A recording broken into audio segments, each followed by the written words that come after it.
એક ગામમાં રામજીભાઈ નામના એક વૃદ્ધ રહેતા હતા.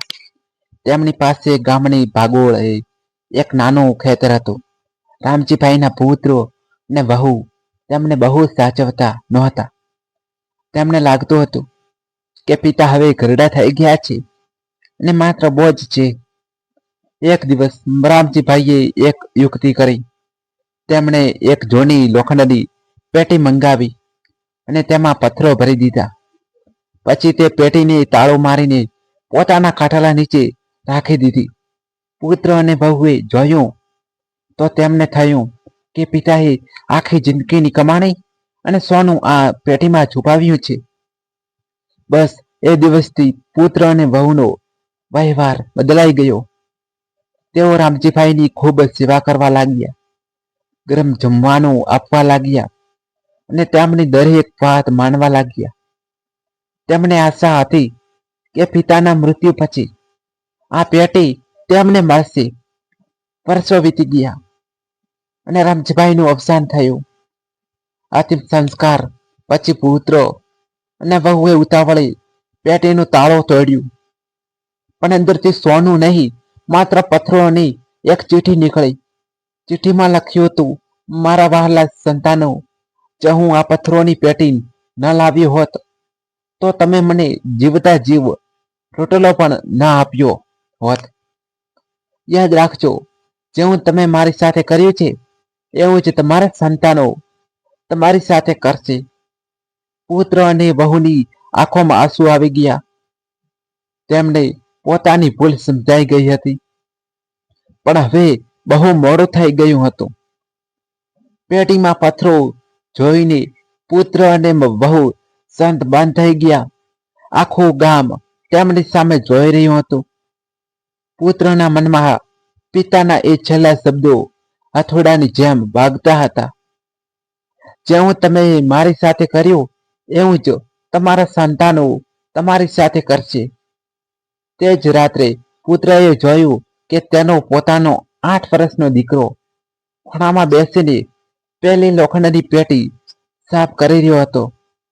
બાપે પૂછ્યું, બેટા, આ પથ્થરોની પેટી કેમ સાફ કરે છે? એ તો હવે નકામી છે. ત્યારે તે માસૂમ બાળકે જે જવાબ આપ્યો તેણે બાપના પગ નીચેથી જમીન સરકાવી દીધી. બાળકે કહ્યું, પપ્પા, દાદાએ આ પેટીમાં પથ્થરો ભરીને પોતાની સેવા કરાવી હતી.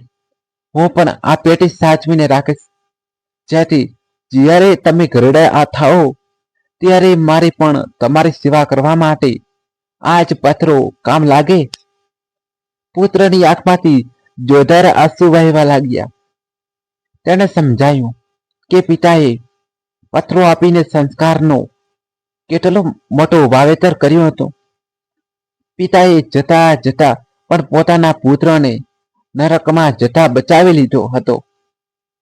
બીજા જ દિવસે પુત્ર અને વહુએ ગામના મંદિરે જઈને પિતાના નામે અંતરક્ષેત્ર શરૂ કર્યું અને નક્કી કર્યું કે હવે તેઓ કોઈ પણ વૃદ્ધને ક્યારેય તર છોડશે નહીં. સંસ્કારનું વાવેતર હવે સાચી દિશામાં થયું હતું. વર્ષો વીતી ગયા. રામજીભાઈનો પુત્ર હવે પોતે વૃદ્ધ થઈ ગયો હતો. જે પુત્રએ એક સમય પથ્થરોની પેટી જોઈને પસ્તાવો કર્યો હતો, આજે તેનો જ દીકરો મોટો થઈને ભણી ગણીને શહેરમાં અસ્થાયી થયો હતો. એક દિવસ પુત્રને ડર લાગ્યો કે શું મારો દીકરો પણ મને એકલો મૂકી દેશે? શું પેલી પથ્થરોની પેટીની જરૂર મને પણ પડશે? ત્યારે જ તેનો દીકરો રામજીભાઈનો પુત્ર ઘરે આવ્યો ને પિતાના હાથ પકડીને બોલ્યો, પપ્પા, હવે તમે ખેતરી કામ કરવાનું છોડી દો. મેં શહેરમાં મોટું ઘર લીધું છે ને ત્યાં તમારા માટે એક અલગ પૂજાનો રૂમ બનાવ્યો છે. તમારે અને મમ્મીએ હવે અમારી સાથે જ રહેવાનું છે. પિતાની આંખો ભરાઈ આવી. તેણે પૂછ્યું, બેટા, તો અમને સાથે રાખવા માંગે છે? તને અમે બોજ નથી લાગતા? ત્યારે દીકરાએ હસીને કહ્યું, પપ્પા, જે દિવસે તમે દાદાના ગયા પછી પહેલા પથ્થરો ફેંકી દીધા હતા અને ગામના વૃદ્ધોની સેવા શરૂ કરી હતી, તે દિવસે જ તમે મારા મનમાં સેવાના સંસ્કાર વાવી દીધા હતા. મેં જોયું છે કે તમે દાદાની છબી સામે દરરોજ માફી માંગતા હતા.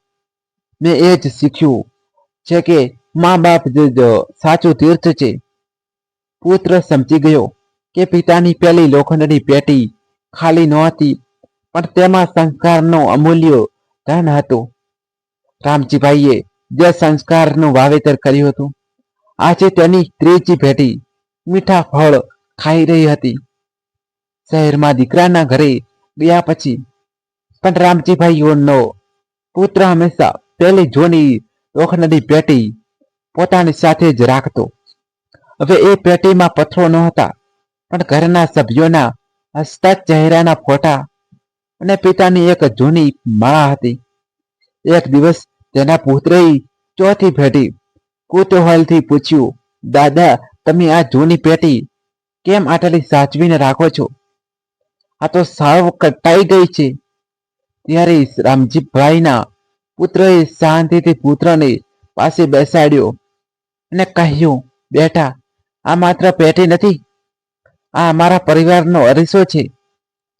આ પેટીએ મને શીખવ્યું હતું કે જ્યારે માણસ લાલચમાં આંધળો થાય છે, ત્યારે તે પોતાના ભગવાન મા બાપને ભૂલી જાય છે. આ પેટી મને દરરોજ યાદ અપાવે છે કે મારે ક્યારેય અહંકાર નથી કરવાનો. તેણે પેટી ખોલીને પુત્રને પિતાની પેલી માળા આપી અને કહ્યું, આ માળા તારા પરદાદાની છે. જ્યારે પણ તને એમ લાગે કે તો રસ્તો ભટકી રહ્યો છે, ત્યારે આને જોજે, આ તને હંમેશા સાચા રસ્તે રાખશે. તે રાત્રે આખો પરિવાર સાથે બેસીને જમતો હતો. દીકરો, વહુ અને પુત્રો બધા જ એકબીજાને માન આપતા હતા. આ જોઈને રામજીભાઈના પુત્રની આંખમાં હર્ષના આંસુ આવી ગયા. તેણે સમજાયું કે પિતાએ પેલી પેટીમાં પથ્થરો ભરીને જે પ્રેમ અને સમજણ નો વાવેતર કર્યું હતું, આજે તેનું વટવૃક્ષ બની ગયું છે. રામજીભાઈના પુત્રની તબિયત હવે બગડી રહી હતી. તેણે પોતાની દીકરાને બોલાવ્યો ને પેલી લોખંડની પેટી સોંપતા કહ્યું, બેટા, હવે મારો સમય આવી ગયો છે. આ પેટી તો રાખજે, પણ એક વાત યાદ રાખજે, આ પેટીને ક્યારેય વેચતો નહીં. પુત્રના અવસાન પછી તેના દીકરાએ રામજીભાઈના પુત્રએ જ્યારે પેટીને સાફ કરવા માટે હાથમાં લીધી, ત્યારે તેને અહેસાન થયો કે પેટી નીચેથી થોડી નબળી છે. તેણે ધ્યાનથી જોયું તો પેટીમાં એક ચોર ખાનું ગુપ્ત ખાનું હતું. તેણે જ્યારે એ ગુપ્ત ખાનું ખોલ્યું, ત્યારે અંદરથી પથ્થરો નહીં, પણ ખેતરના અસલી દસ્તાવેજો અને સોનાના જૂના ઘરેણાં નીકળ્યા. સાથે એક જૂની ડાયરી પણ હતી, જેમાં રામજીભાઈએ લખ્યું હતું, મારા વહાલા પુત્રો, મને ખબર હતી કે એક દિવસ તારી આંખ ખુલશે.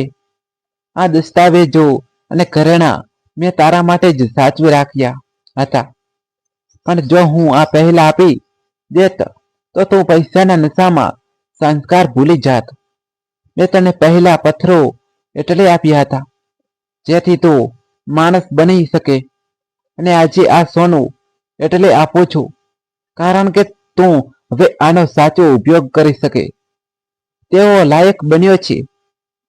આ જોઈને આખા પરિવારની આંખો ભરાઈ આવી. તેમણે સમજાયું કે રામજીભાઈએ માત્ર સંસ્કારનું વાવેતર જ નહોતો કર્યું, પણ પોતાના સંતાનોના ભવિષ્યની સુરક્ષા પણ કરી હતી. બસ શરત એટલી જ હતી કે સંતાનો એ લાયક બને,